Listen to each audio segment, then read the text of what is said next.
Donc voilà, ici concernant donc les aires de Brodmann, je vous ai dit dans la dernière vidéo qu'on allait passer un petit peu de temps là-dessus, donc ça sera une vidéo a priori. Alors l'idée c'est de bien comprendre, ici on a une vue latérale, ça c'est une vue au niveau de la scissure interhémisphérique. Alors ici justement on a nos différentes aires, donc c'est montrer que chaque portion du cerveau a un rôle particulier. Alors premièrement, donc vous êtes à la page 138 de votre syllabus, on vous donne l'aire 4 de Brodmann, qui est ici, qui est en avant de la scissure de Rolando. Okay. L'aire 4 de Brodmann, donc elle, son rôle, c'est vraiment de donner des ordres moteurs. Okay. On est dans la partie avant, donc on est devant la scissure de Rolando, donc c'est bien la partie motrice. Et donc c'est tout ce qui est, quand on parle des voies pyramidales, c'est de là que ça part. Okay. On avait les voies pyramidales croisées ou directes, et bien elles partent de là. Même chose, si vous regardez dans votre syllabus, derrière la page 138, 138A, on vous montre que, ce qu'on a vu dans la vidéo précédente, que chaque partie de l'hémisphère, des deux hémisphères, à chaque point particulier correspond à un organe particulier. Okay. Dans la partie motrice, eh bien, on voit effectivement que, par exemple, la bouche, ici, le visage est représenté quelque part ici sur le côté. Okay. Et donc, la scissure que vous voyez, c'est la scissure de Sylvius. Donc, on est bien au-dessus de la scissure de Sylvius. Et donc, on va avoir une répartition comme ça tout au long de cette aire numéro 4. Et en gros, ce que vous devez retenir, c'est que, par contre, ces aires ne sont pas proportionnelles à la taille de l'organe. C'est-à-dire qu'on va avoir, par exemple, une zone plus importante au niveau du visage et de la main. Si vous regardez, la main qui était un peu après le visage, quelque part ici, eh bien, le visage et la main sont surreprésentés tout simplement parce que c'est ceux qui sont le plus souvent utilisés ou qui demandent le plus d'ordre moteur. Ok. Donc, ça va être la même chose pour la sensibilité.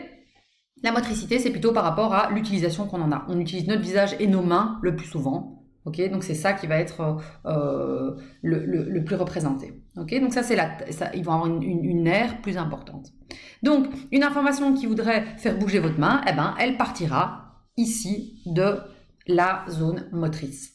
Okay. Sauf si on est dans un réflexe, puisqu'on a vu que dans l'arc réflexe, ça ne passe pas par le cortex. Mais si je décide maintenant, par exemple, de plier ma main, ce que je suis en train de faire, eh bien, l'ordre vient d'ici. Okay.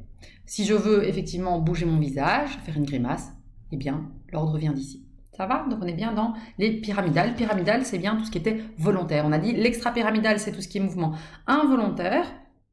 Et celui-ci, on ne le voit pas. Et on a vu qu'en plus, tout ce qui était gestion de l'équilibre, du rythme respiratoire et tout ça, ça n'était pas spécialement ici au niveau du cortex. Donc ici, on est bien dans tout ce qui est mouvement volontaire. Ok. Maintenant, si on a une lésion d'un côté, ok, donc ici c'est l'ordre moteur, on va avoir ce qu'on appelle les hémiplégies. Je vous ai parlé de la paraplégie et de la tétraplégie en vous disant si la moelle épinière est atteinte, eh bien du coup les membres inférieurs vont être bloqués par rapport à l'information qui va sur les nerfs rachidiens. Ici c'est l'information, donc c'est le centre nerveux qui pose problème et donc du coup l'information ne va pas arriver. Ok.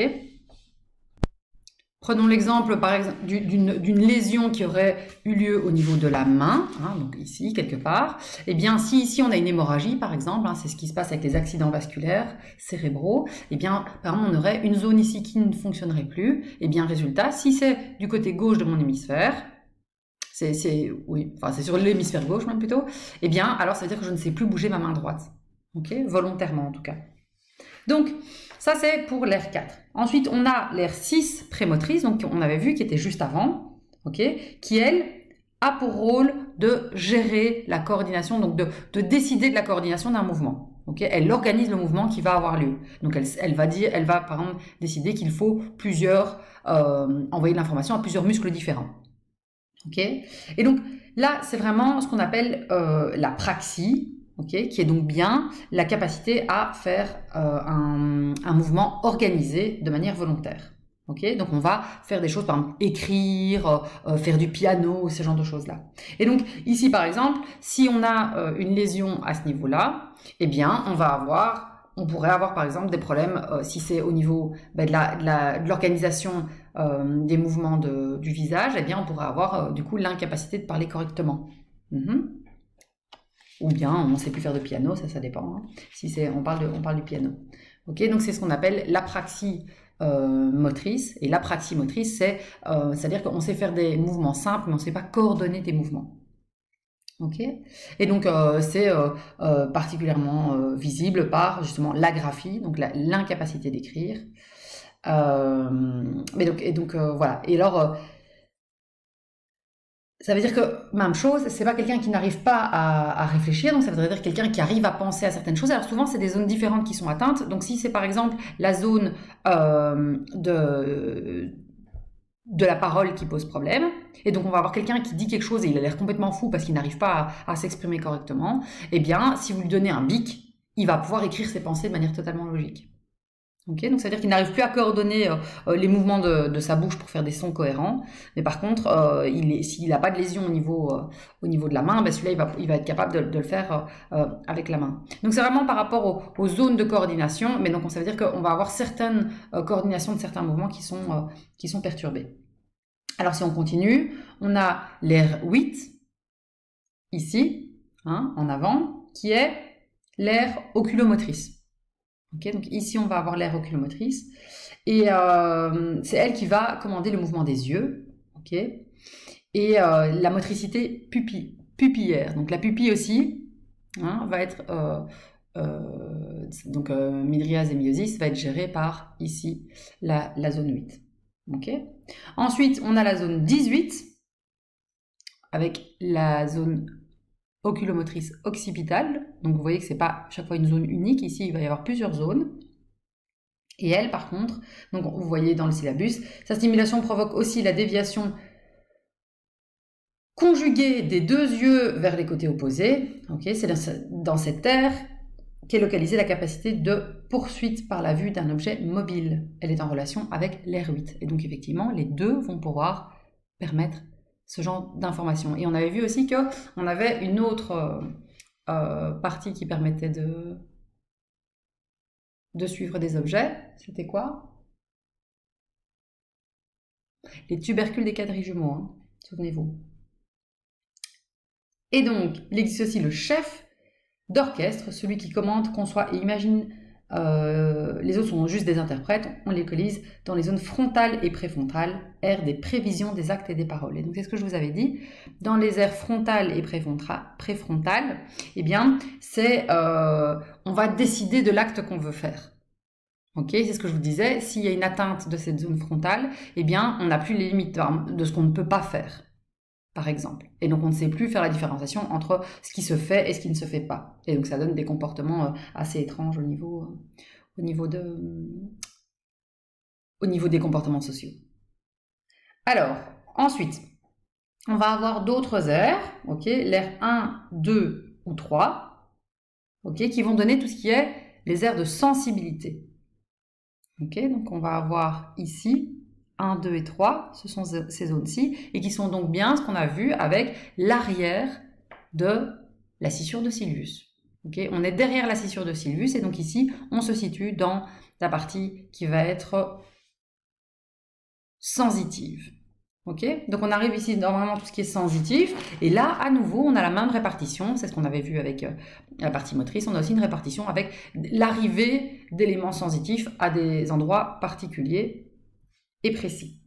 Okay, et donc on va avoir à ce moment-là, par exemple, à nouveau mains et visages sont plus ou moins au même endroit, mais ils ne sont pas représentés de la même manière. Mais par exemple, on va avoir les sensibilités des dents, la sensibilité de la dent qui va arriver plus ou moins ici.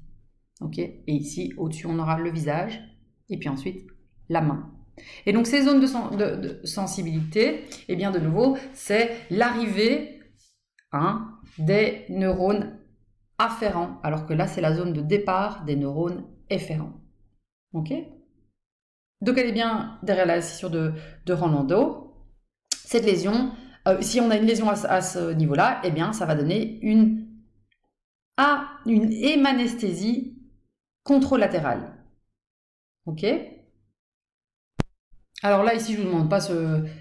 Hémanesthésie, avec ma dyslexie, je m'en sors plus. Hémanesthésie contralatérale, voilà. Et bien, ici, là, par exemple, c'est quelque chose qui, vous ne devez pas connaître ce mot-là, mais vous comprenez que la sensibilité est perturbée. Donc, ça veut dire que c'est comme si on touchait quelque chose avec la main gauche et que l'information n'arrivait pas au cerveau. Ok? Et donc, l'information ne pourrait pas non plus être analysée. On va avoir justement ces zones d'analyse qui sont les aires d'association, 5 et 7, hein, qui sont donc derrière la zone sensitive. Et donc ces aires d'association, elles vont permettre de comprendre ce qu'on touche. Et donc ça, c'est ce qu'on appelle la gnosie, ça vous devez connaître. La gnosie, c'est le fait que, par exemple, c'est ce que je vous expliquais, on va toucher une clé et on n'est pas conscient que cette clé ouvre une porte. Donc on n'arrive pas à faire des liens entre ce qu'on touche et à quoi ça sert. Okay, donc une atteinte à ce niveau-là, hein, 5 et 7, mais ça donnerait justement une agnosie, on appelle. Et l'agnosie, c'est le fait de ne plus savoir analyser ce que l'on touche, par exemple. Hein. Donc les informations sensitives ne sont plus analysées correctement. Ensuite, on a l'air, justement, 18, on a vu que c'était pour le mouvement, 17, ok, et 19. Donc toutes ces aires-là, ce sont bien les aires visuelles, ok. Et donc l'aire 17, elle est au niveau de la scissure calcarine. Et donc vous savez, on avait vu que les radiations optiques, elles arrivaient tout autour, ici, de la scissure calcarine, ok, ou perpendiculaire, c'est la même chose. Ok. Et donc justement, c'est là qu'on va avoir réellement l'arrivée de l'information visuelle, brute. Ok. Donc c'est vraiment comme ils le mettent hein, comme une rétine corticale, donc c'est vraiment l'équivalent de la rétine mais au niveau du cerveau. Ok. Donc ça, c'est vraiment l'endroit. Alors la page 142A, vous avez le schéma en montrant qu'effectivement ça arrive, les informations arrivent tout au long de la scissure calcarine. Et si vous regardez, eh bien en fait, vous comprenez que ça dépend de quel type d'information et d'où vient l'information. Et donc sur ce schéma de la page 142, vous voyez bien que, eh bien, on voit les aires rétiniennes, donc selon l'information où est-ce qu'elle arrive dans la rétine, eh bien on voit où est-ce qu'elle va arriver le long de la scissure calcarine. Ok. Et donc ici, par exemple, on est sur l'aire 17, hein, et le long de cette scissure calcarine, qui normalement du coup est centrale, elle traverse l'aire 17, eh bien vous voyez que ici à l'arrière, on va avoir tout ce qui vient du centre de la rétine. Hein. Donc au niveau central plutôt de la rétine. Et puis après, on va avoir tout ce qui vient des côtés plutôt périphériques. Okay. En réalité, c'est pas vraiment central à la rétine. Ce qu'ils essaient de vous montrer, c'est que c'est par rapport à la fovea. Donc l'information colorée arrive plutôt ici. Et on voit que l'information noir et blanc arrive plutôt à cet endroit-ci. Okay.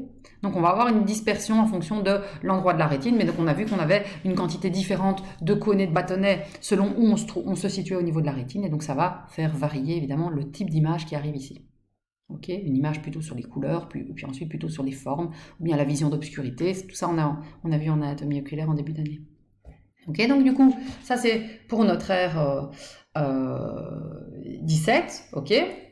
Et donc on voit que si maintenant, effectivement, il y a une destruction de cette aire, on va avoir une hémianopsie. Okay. L'hémianopsie, hein, ça veut dire qu'à ce moment-là, il va y avoir une cécité dans la moitié de l'œil, par exemple. Donc ça veut dire que en fait, l'œil fonctionne, mais c'est juste que l'interprétation et donc l'image n'arrive pas au cerveau. Okay. Et donc ça, je vous conseille de lire la page 143 qui vous donne toutes ces informations pour bien comprendre ce que c'est que l'anopsie et ce qu'on va appeler évidemment aussi la cécité psychique. Okay. C'est-à-dire que l'œil fonctionne, mais c'est le cerveau qui ne parvient pas à capter l'information. Ensuite, on va avoir les aires auditives 41, 42 et 43 qui sont ici. Vous devez surtout savoir les situer. Et puis ensuite, on va avoir les aires olfactives et gustatives. Voilà, c'est pas vraiment ça qui va nous intéresser. Alors, deux petites précisions à faire avant de passer à la suite. Ici, on a bien la scissure calcarine et ça n'est pas équivalent à la scissure perpendiculaire. Hein. La scissure perpendiculaire, c'est bien celle-ci qui va délimiter le début, si vous voulez, du lobe occipital. La scissure calcarine, c'est bien celle qui est ici, qui traverse le 17 et où vont arriver les radiations optiques. Autre chose, on a vu aussi l'hémianopsie et l'anopsie. Alors, il faut bien comprendre que l'anopsie, c'est la cécité totale, c'est-à-dire que toute l'aire est cassée des deux côtés. Hein, alors que l'hémianopsie, ça veut dire qu'on aurait l'aire 17 d'un côté, gauche ou droit, qui serait abîmé. Si c'est le côté gauche, eh bien, on a vu que, du coup, ça serait l'information qui arrive de ce côté-là, c'est celle qui vient de l'œil gauche externe et de l'œil droit interne. Vous vous souvenez, on a vu qu'il y avait le chiasme pour les parties médianes. La partie interne de l'œil se croise, mais pas la partie externe. Okay. Donc ça veut dire qu'on aurait la partie gauche de l'œil gauche et la partie médiane à l'intérieur de l'œil droit qui ne verrait plus.